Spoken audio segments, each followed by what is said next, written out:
Good morning. I was watching this movie till about 3 something in the morning last night. I got caught up doing things. I meant to watch more movies than I did. I threw this on pretty late thinking like, I'll check it out. I'll see if it's worth a watch later, whatever. Oh man, I couldn't turn it off. I watched the whole thing and I was like, I can't record a review. I gotta go to bed. I will do this in the morning. So here I am.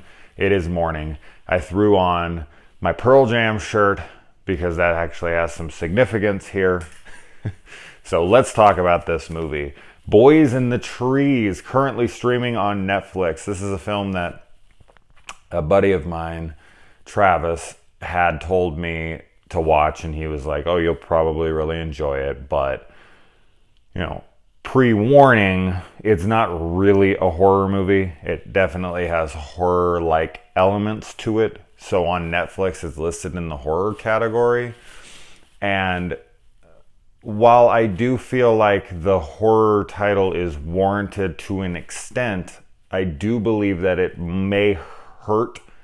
No, it will hurt and has hurt people's, liking of this film or not. And that's a shame because there's nothing that's going to hurt your viewing experience of a film more than preconceived notions and expectations that are unrealistic. So going into this film expecting, I was reading a lot of comments and stuff saying like, oh, I thought it was going to be like Lost Boys or this or that. And it's like, because the title is Boys in the Trees, Lost Boys, the cover looks similar. Like, I understand, but at the same time, I went into this completely blind, not knowing anything about it. Travis said, watch it. I trust him, so I was like, yeah, cool, whatever. Press play, didn't look at synopsis, didn't look at any. It could have been anything. It could have been, it was in the horror category, so. But he did give me that little bit of warning. Maybe that's why. But I don't think it would have mattered because this movie is fucking fantastic. Like, so great. Going to make my top 10 of the year for sure. 100%. This movie is fabulous. Now let's talk about this movie. I'm not going to get into any spoilers here, and I'm not going to get into a synopsis either because I feel like there's not really a synopsis I can give you that would adequately portray this film and or spoil certain aspects about it. And I think that those should be experienced as you're viewing it without already thinking about it too much. It's set on Halloween night, and I feel like the atmosphere of this film complements that. Like, the Halloween theme throughout this isn't like at the forefront, but it's always lingering throughout the film. So I think there was a smart way to do this film. Now, this is mostly a coming of age drama with lots of dialogue and then these montage scenes where kids are off doing teenage angst-filled pranks and TPing houses and whatnot in slow-mo and beautiful cinematography. So it's almost like those cutscenes of those montages feel like music videos in a way, and then then it kind of goes back to the dialogue between the kids. So it's the entire cast is kids about 16, 17 years old. And they actually look like 17-year-olds. I don't know what age these people actually are. But it's nice to always see a movie where it's like they put age-appropriate kids in a film like this. I'm used to like Dawson's Creek days and Scream and stuff where they're putting 25-something-year-olds in place of 17-year-olds. And the cast is excellent here. The kids, especially the leads, like especially the main kid, but like there's no one bad in this movie. And it's an Australian film, which I don't really see a ton of. So I can't really speak to the quality of Australian films to the norm for me. Like there's certain countries where I'm like, oh yeah, I usually like their films, like Korea.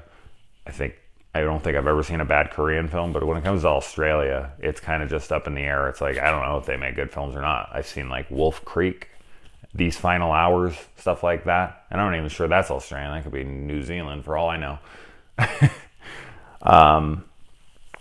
But the other thing that this movie has going on for it is this dark fantasy. And that's where the horror comes in. And it's so well done.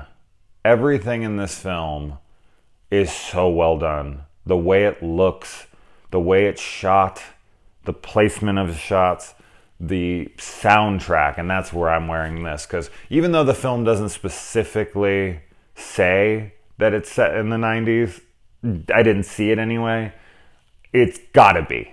This is, everything in the film is just 90s out. The music, the posters on their walls, everything. So it took me back. There was songs playing in this like Marilyn Manson and Presidents of the United States of America, Lump, and just like, oh my God, like this is taking me back big. So there's some nostalgia points for sure to it. But even if it didn't have those things, I still feel like my opinion of this would have been pretty much the same, because it's an incredibly well-crafted, layered film. And it's one of these kinds of films where I'm glad that it wasn't just some straightforward, generic horror movie or something. This was a great coming-of-age tale with dark fantasy elements, laying over the top of it. So, it kind of is like a, I don't know how to, like a River's Edge, or a River's Edge. Well, kind of like a River's Edge, or like a Stand By Me, older kids. But it really deals with choices that you make in your life that can affect everything, and regret, and the ramifications of your actions, and love, and bullying, and all the things that you think back about when you're a kid and you don't think those things matter, and when you start to get older you realize how much they did matter and how much you want to change that, but you know that you can't. So anyway, I don't want to talk too much about it. The only real negatives I could say here is, I feel like the slow motion can be a tad overdone at times, but never so much to where I was like taken out of the movie and being like, okay guys, come on. It was just, I noticed there was an abundance of it in a short amount of time towards the beginning, and I was fearful that the entire film was going to be that like stylistic 300 kind of thing. And while that's fine, it just takes away from storytelling because it drags scenes out for a long period of time, no matter how pretty.